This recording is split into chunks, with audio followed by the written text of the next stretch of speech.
विश्वानि देव सवितर्दुरितानि परासुव यद्भद्रं तन्नासुव। ॐ सहना भवतु सहनौ भुनक्तु सह वीर्यं करवावहै तेजस्विनावधीतमस्तु मा विद्विषावहै। ओम शांति शांति शांति। वैदिक जीवन पद्धति की इस कक्षा में आप सबका हार्दिक स्वागत है, अभिनंदन है। ऋग्वेद के मंत्रों का स्वाध्याय कर रहे हैं और हमने प्रथम मंडल के प्रथम सूक्त और द्वितीय सूक्त का स्वाध्याय बहुत सुंदरता से किया था।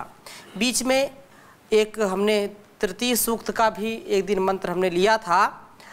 आज हम वासना विनाश के लिए एक हमने मंत्र पढ़ा था।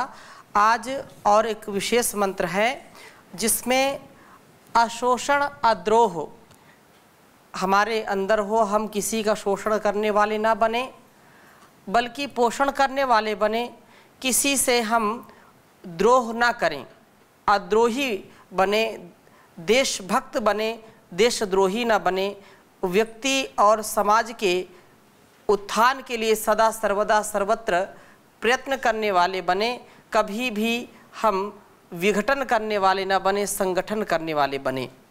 तो ऐसी ही विशेष भावना से इस वेद मंत्र का जो उपदेश है हम समझने का प्रयास करेंगे।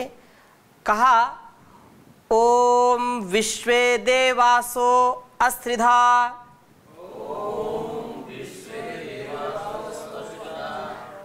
एहि मायासो अद्रुह मेधम जुषन्त वह्नयः।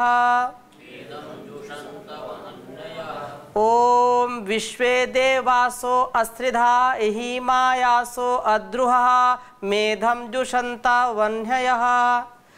बहुत ही सुंदर बात कही है इस मंत्र में कि हम सबका व्यक्तित्व और कृतित्व कैसा होना चाहिए कि एक भी बार हमारे अंदर जो दिव्य गुण हैं, जो दिव्य विचारधारा है, दिव्य आचरण का जो हमने संकल्प लिया है, उससे एक पल के लिए भी हमारा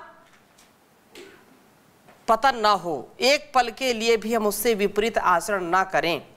इसलिए विश्वे देवासो अस्त्रिधा, विश्वे देवासा जो सब प्रकार से दिव्य गुण अस्त्रिधा क्षय से रहित हैं, ये मनुष्य को क्षीण ना होने देने वाले हैं अथवा शोषण से रहित हैं। ये मनुष्य में औरों के शोषण परंतु अपने पोषण की वृत्ति को जन्म देने वाले नहीं हैं। जो जीवन में स्वार्थ की बात करते हैं, जो जिनके अंदर के भाव और उनके विचार, उनकी जो थिंकिंग है वो स्वार्थ के वशीभूत होकर के अपने जीवन में दूसरों के प्रति द्रोह की भावना उत्पन्न करते हैं। अपना स्वयं का पोषण हो लेकिन दूसरों का शोषण करने में कभी वो चूकते नहीं हैं। ऐसे जो लोग होते हैं वो उस परमात्मा की कृपा को नहीं पाते हैं। इसलिए इस वेद मंत्र में कहा विश्वे देवासो अस्त्रिधा इहि मायासो अद्रुहा मेधम जुषन्त वह्नयः। जो एहि मायासः आईहते इति एहि माया प्रज्ञा, समन्तात क्रियाशील जो प्रज्ञा वाले हैं अर्थात ये प्रज्ञा संपादन करते हैं और इनकी प्रज्ञा शरीर मन व बुद्धि के दृष्टिकोण से अथवा व्यक्ति समाज व राष्ट्र विश्व के दृष्टिकोण से क्रियाशील होती है। ये बुद्धिपूर्वक इस प्रकार का प्रयत्न करते हैं कि शरीर मन व बुद्धि तीनों का स्वास्थ्य बढ़े, व्यक्ति समाज विश्व सभी का कल्याण के साधन हों। ये जो यहाँ से वेद मंत्र में जो कहा, दिव्य गुणों की प्राप्ति के लिए आवश्यक है कि हम क्रियाशील बने और आलस्य रहित बने। आलस्य रहित बन करके अपने जीवन को सुंदर, इस जगत को भी सुंदर बनाने का, दिव्य बनाने का महान कार्य हम करें। तो अद्रोह ये विश्व देव द्रोह की भावना से रहित होते हैं। विश्वदेव जो हमारे अंदर मैत्री का भाव करते हैं, मैत्री का भाव हमारे अंदर होता है, क्रियाशीलता का भाव जब हमारे अंदर होता है तो हमारा निज जीवन भी, हमारा शरीर भी क्रियाशील रहता है, तो रोगी नहीं होता है। और जब जब अक्रियाशील हो जाते हैं हम आलस्य प्रमाद में आ जाते हैं, तो मन और शरीर दोनों ही रोगी हो जाते हैं।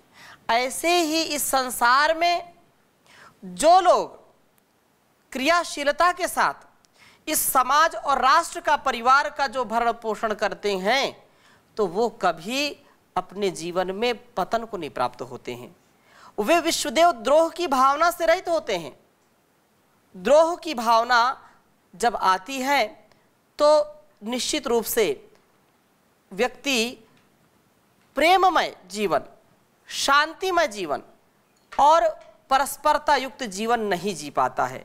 इसलिए दिव्य गुणों का यही तो मुख्य लक्षण है कि वहाँ किसी के प्रति द्रोह की भावना नहीं, किसी की जिघांसा नहीं, सबके कल्याण की भावना ही वहाँ काम करती है।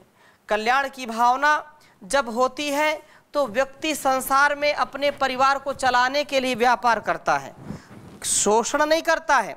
लेकिन कुछ लोग इस शोषण से अपने को पोषित करना चाहते हैं, उससे पुष्पित पल्लवित होना चाहते हैं, लेकिन वो नहीं जानते हैं कि निश्चित रूप से जिसने दुनिया को ठगा है वो कभी भी किसी का सगा नहीं हो सकता। अर्थात जो लगे संगे निकटता युक्त जीवन और प्रेममय जीवन, मैत्रीपूर्ण जीवन उनका नहीं हो सकता।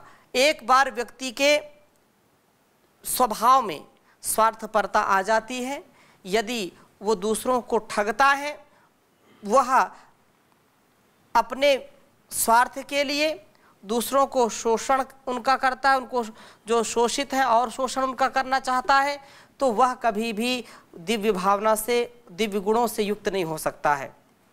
इसलिए ये दिव्य गुण वन्ह्या ओढ़ारा कार्यभार का वहन करने वाले होते हैं। अपने कर्तव्य कर्मों के भार को सहर्ष स्वीकार करते हैं और उन कर्मों को सफलता तक पहुंचाने के लिए प्रयत्नशील होते हैं।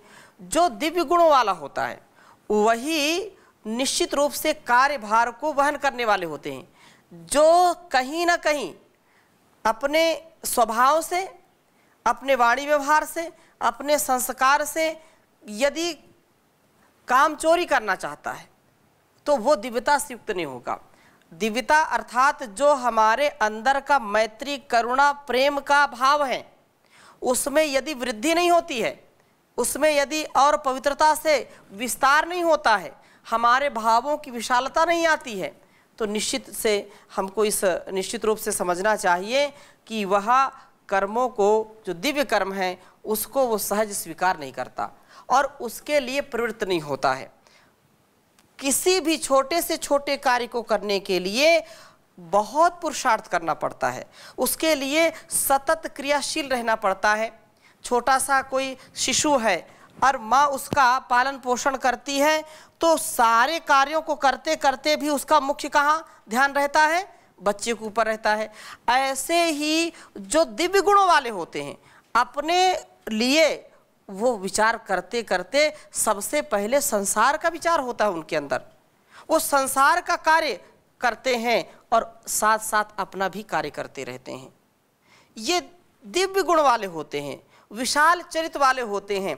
इसलिए जो ऐसा जीवन जीता है उसको आप देखिए, वो हमेशा मुस्कुराता हुआ मिलेगा, उसको जल्दी से कोई रोग नहीं होता है, वो तन से भी मन से भी पूरा फिट रहता है और समाज में सदा हिट रहता है। इसलिए आज आवश्यकता है ऐसे ज्ञान की, ऐसी ज्ञान परंपरा की और उसको जीने वाले लोगों की।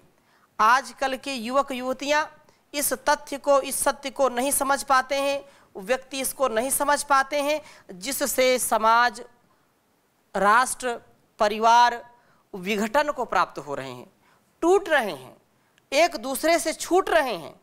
और इस संसार में जो स्वार्थ की बात करते हैं, जो अनेक प्रकार से अपने को बढ़ाना चाहते हैं, एन केन प्रकारेण, किसी की हिंसा हो तो होने दो, किसी का नुकसान हो रहा है तो होने दो, किसी से कोई मतलब नहीं, बस अपना काम बनना चाहिए, ऐसा यदि विचार करेंगे तो सच्चा जीवन वो जी नहीं सकते हैं। इसलिए मेधम, ये कहा कि मेधम मेधरी संगमे, अपने कार्यों के संगमन की भावना का जो क्षमता प्रीतिपूर्वक सेवन करें। अपना कार्य करना है, लेकिन कुछ लोग तो बहुत नाराजगी से करते हैं, कुछ क्रोध करते हैं, कुछ बातों को बिगाड़ करके काम अपना करते हैं, दूसरों के कार्यों को बिगाड़ करके अपना काम करते हैं, लेकिन ऐसा उचित नहीं है। अपने कार्यों को कैसे करना है? संगमनम, संगमनम, सम्यक प्रकार से गमनम, अच्छी प्रकार से मिलते जुलते अपने को प्रीतिपूर्वक इस संसार में बर्ताव करना है। और बहुत पहले गीत बहुत अच्छा चलता था, ज्योति से ज्योति जलाते चलो, प्रेम की गंगा बहाते चलो, प्रेम की गंगा बहाते चलो। तो प्रेम की गंगा तो अब नहीं बहती है, अब लोगों के अंदर एक दूसरे की जो खींचतान की है, ये तोड़ मोड़ की जो हिलोर भरी हुई है, इससे व्यक्ति कौन कैसा है ये हम कह नहीं सकते। हम प्रेम पूर्वक बर्ताव करेंगे तो निश्चित रूप से प्रीतिपूर्वक सेवन करते हुए हम अपने जीवन को आगे बढ़ा सकते हैं। सारे हजारों मंत्रों का उपदेश करने के बाद, दसियों हजारों मंत्रों का उपदेश करने के बाद ऋग्वेद के अंत में भगवान उपदेश कर रहे हैं संगठन सूक्त के माध्यम से। संगच्छध्वम संवदध्वम सम्मो मनांसि जानताम देवा भागम यथा पूर्वे संजाना उपासते।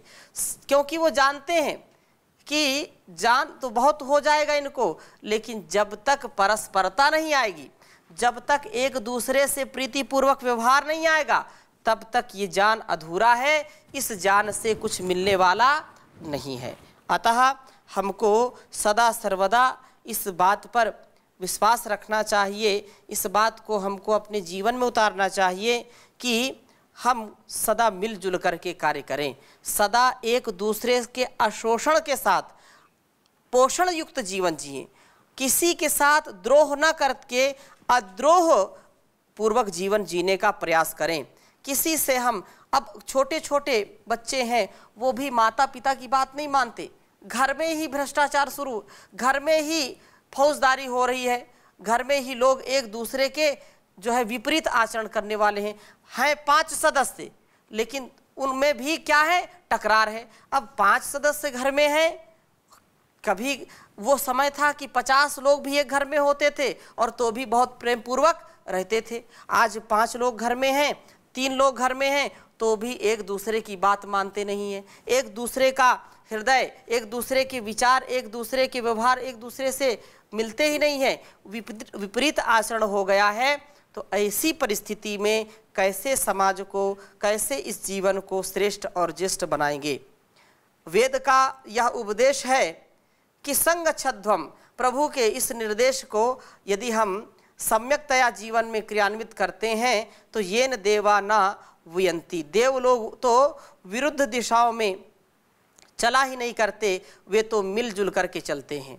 अतः इस मेल व ऐक्य के कारण ही मृत्यु को जीतने वाले होते हैं। इसके विपरीत वृत्ति वाले जो विपरीत आचरण करते हैं, एक दूसरे का सम्मान नहीं करते हैं, एक दूसरे का ध्यान नहीं रखते हैं, वह परिवार ज़्यादा दिन तक चल नहीं पाता है। जिस परिवार में परस्परता है, जिस परिवार में एक दूसरे का सम्मान है, जिस परिवार में छोटे बड़े का यथा योग व्यवहार का, जहाँ पर गुणगान होता है, जहाँ पर यथा योग व्यवहार किया जाता है, वही घर, वही परिवार स्वर्ग के समान होता है और वही परिवार फिर समाज में जाकर के अच्छा वातावरण तैयार करता है। इसलिए यहाँ पर कहा कि एक वृत्ति वाले हों और वही देव कहलाते हैं। जो एक दूसरे से झगड़ते हैं, एक दूसरे की छींटाकशी करते हैं, एक दूसरे की टांग खींचते हैं, वो देव तो नहीं हो सकते हैं, वो असुर प्रवृत्ति के होंगे।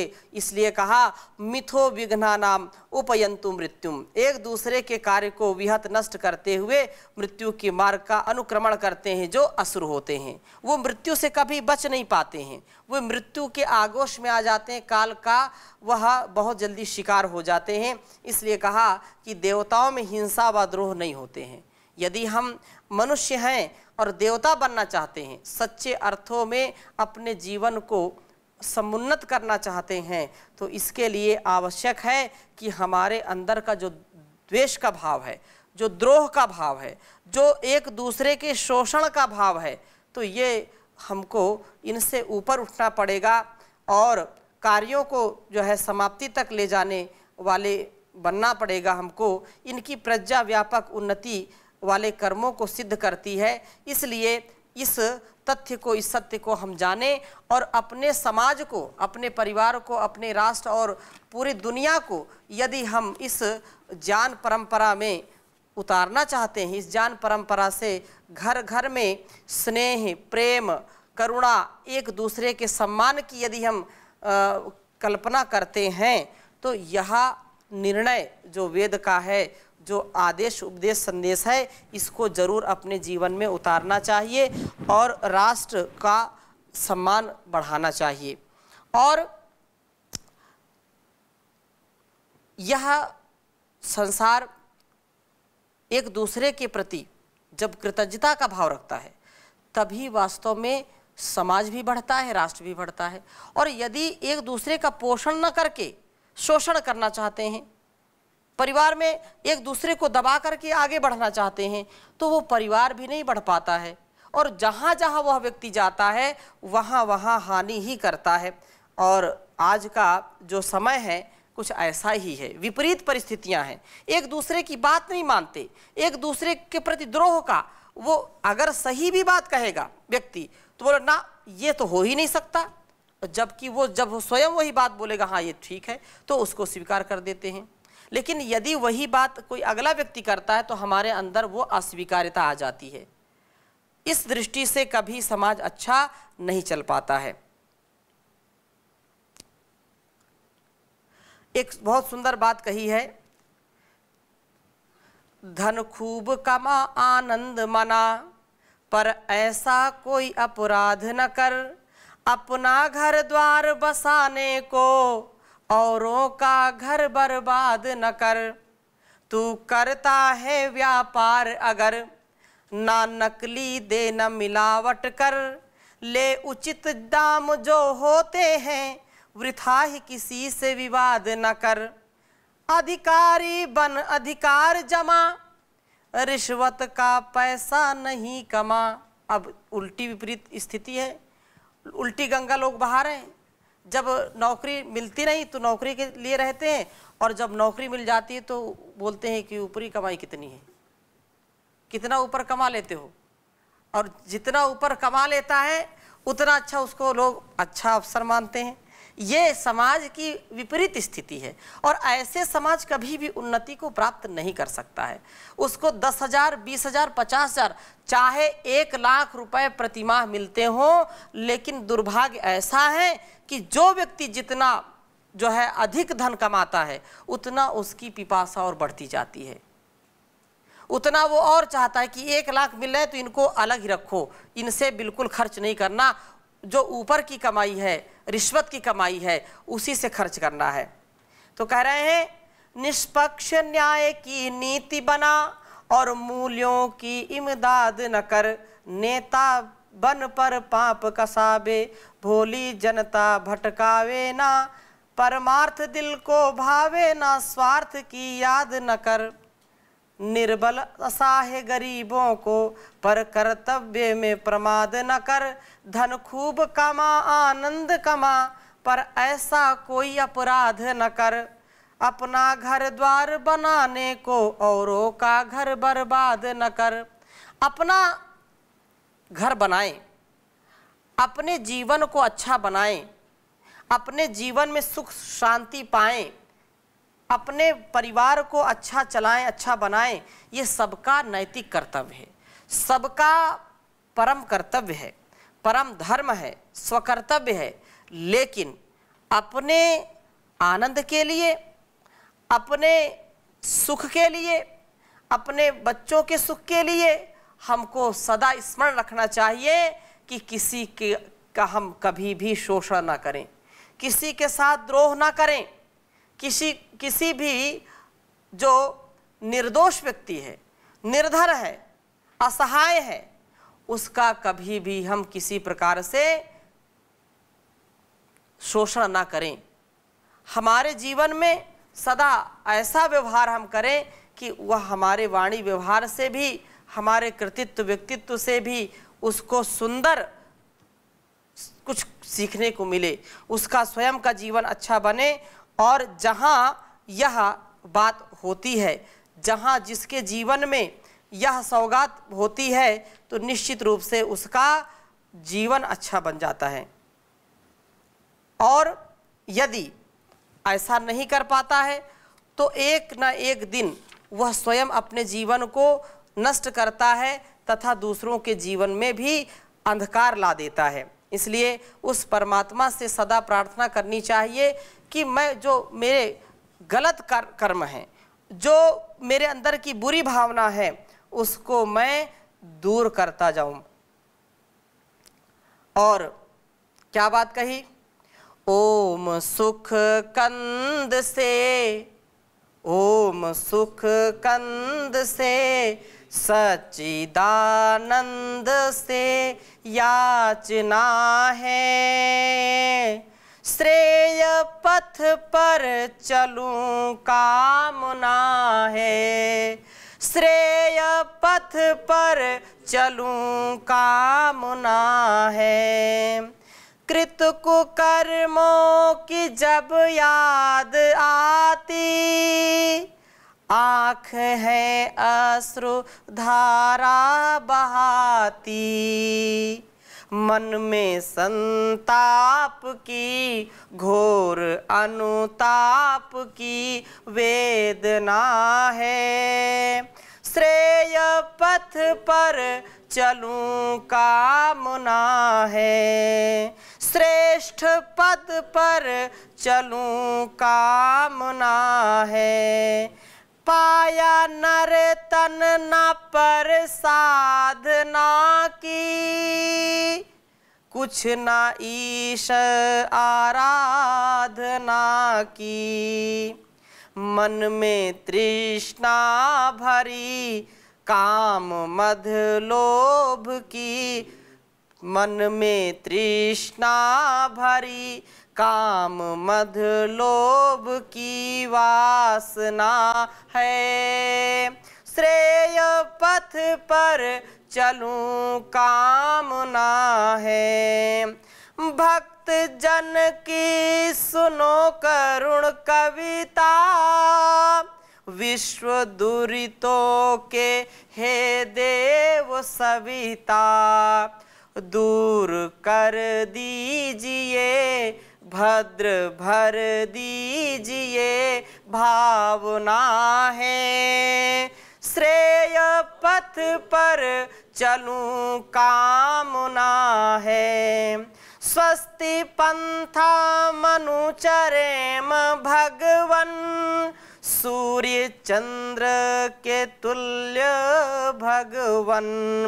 जान दूं जान लूं अग्नता संग रहूं प्रार्थना है। श्रेय पथ पर चलूं कामना है।